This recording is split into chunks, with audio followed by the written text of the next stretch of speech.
It's Natalia. I woke up this morning and this was on my mind. In my heart. Animals are not ours.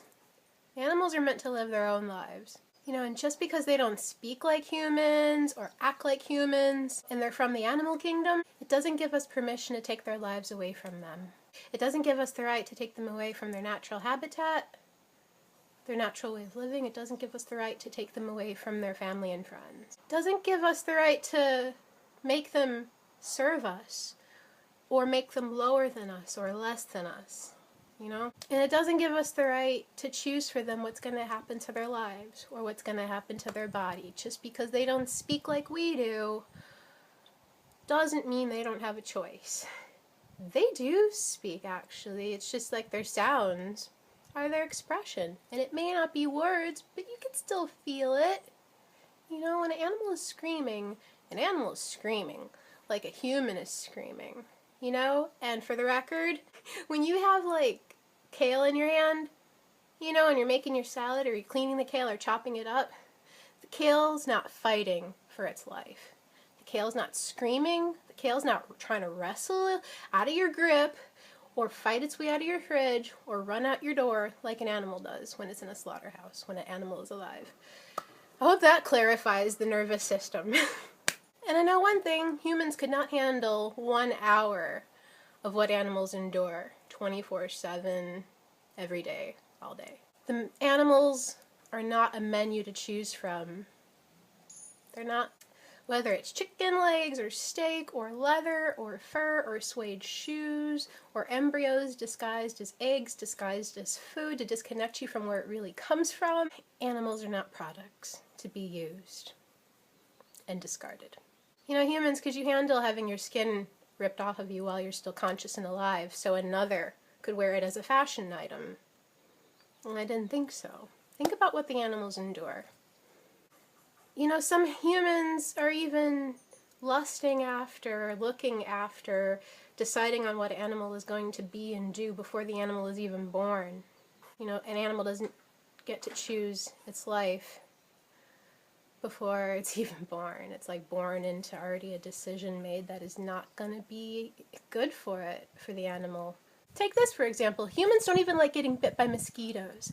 So think about constant torture and abuse. Think about how constant the animals are getting messed with, bit, stabbed, shocked, electrocuted, abused, thrown around, frozen alive inside of trucks that are traveling in the winter in cold conditions, crammed. You can't handle mosquito bite. Could you handle what the animals go through? How would humans feel if somebody was always tugging on their tits for milk or digging into the body for embryos or eggs or getting constantly pregnant to make more, eggs?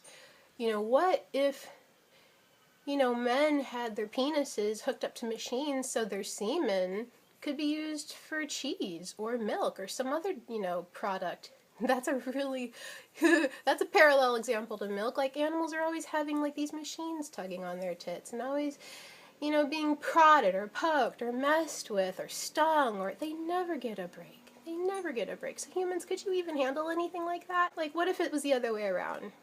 Machines on your penises, machines on your breasts, constant messed with. No. We as humans, we're the stewards of the planet.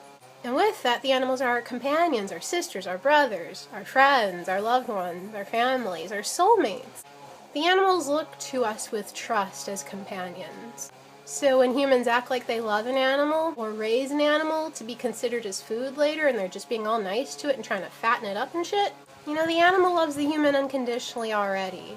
So when a human raises an animal and makes it seem to be friendly and kind to the animal and then puts a hook in its face or then takes the knife to it, that shows the present day imbalance of our relationship with animals and nature, because that's abuse. It's not allowed between humans, even though humans still do it, but still there's this area where we're just no, that's not allowed as humans. You don't treat your friend like that and then just take a knife to them. Why with animals?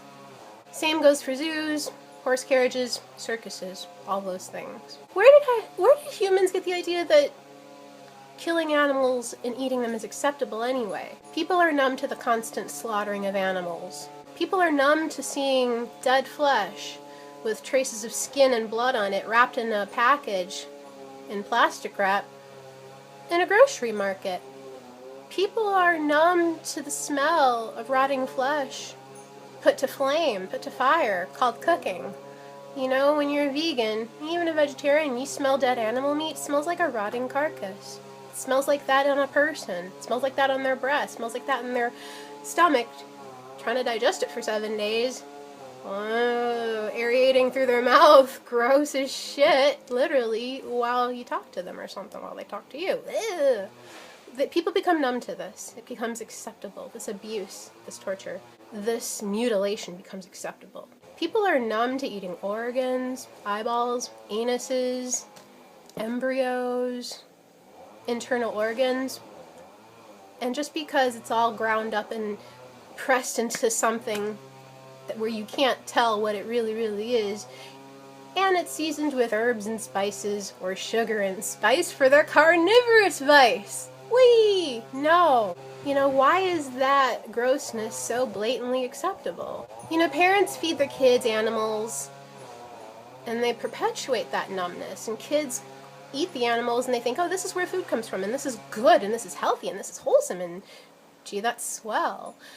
And then children get addicted to it, and then children perpetuate that as they get older, and it just causes more need for slaughterhouses and things like that. Parents feed their kids hot dogs and hamburgers. A hamburger can have about 1,000 different animals, cows in it. You know what I'm saying?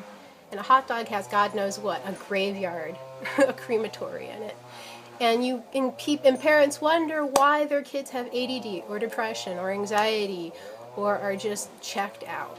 You know, think about that. Or just like random bad personalities. If you ate 1,000 cows in your hamburger, don't you think you're going to be a little bit haunted by all those dead animals? So many personalities, so many life experiences, so much torture, so much hurt, and then like the adrenaline shock when they die. It's just, think about that. It's not easy to see people that you love like walking graveyards.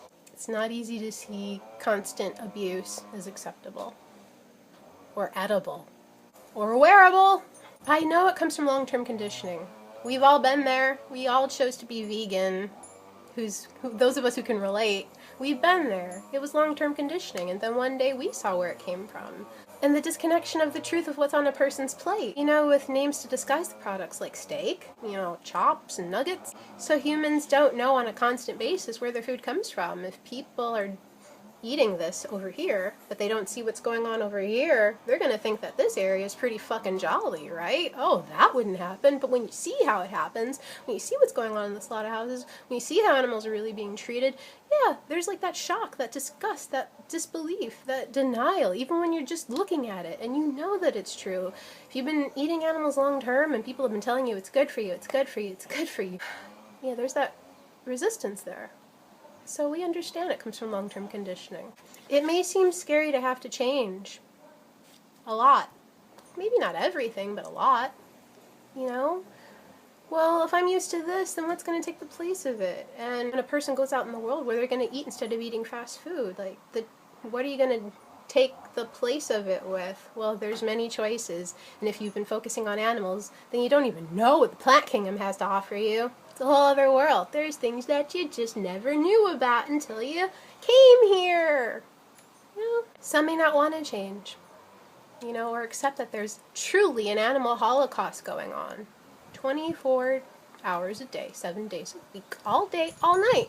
And knowing that, but not knowing how to act on making a better choice, you know, there's a numbness there, like, to numb yourself from it, or to be really aggressive or defensive and rah, rah, rah, rah, rah. And have you noticed that a lot of the people who eat animals who are very rah, rah, rah, rah, rah, that anger is like the epitome of all the dead animals they ate and all the suffering that those animals have gone through, and it's like rah, rah, rah, rah, rah, rah. You know, you give up at eating animals, trust me, your mood's going to get way better, and you're going to feel more like yourself instead of a haunted house. Fuck. It's true. All we can keep doing is speaking up, educating, sharing our experiences, being true to ourselves, planting vegan seeds, and demonstrate by a fine example what a cruelty-free vegan lifestyle is like. You know, the more people see it, the more examples there are, because it's not like it's on NBC, CBS, and ABC like constantly. The more examples that there are of us and our lifestyle, the more people will see how actually wonderful and simple it is. And yeah, there's a transition period, and yeah, your body goes through detox, but that's what, you know, we're here to help people for. We've been there, you know, and we know what adversity is like when we're in the world. It's scary for them, but we know what it's like, you know? You know, the more wisdom that they'll have, the more education they'll have, the more knowledge that they'll have, the more support that they'll have. The people who are afraid of letting go of animal products or are really pissed off about like thinking about a vegan lifestyle or a vegan period, it's just like they may know this much about what we experience and what our choices are and what life is like for us. Yeah, you walk into the vegan door and you walk into the vegan world and it's pretty freaking amazing and explosive and magnificent and provocative and progressive, and yeah, there's health benefits involved in it. Thank you for listening. This is what was on my mind when I woke up.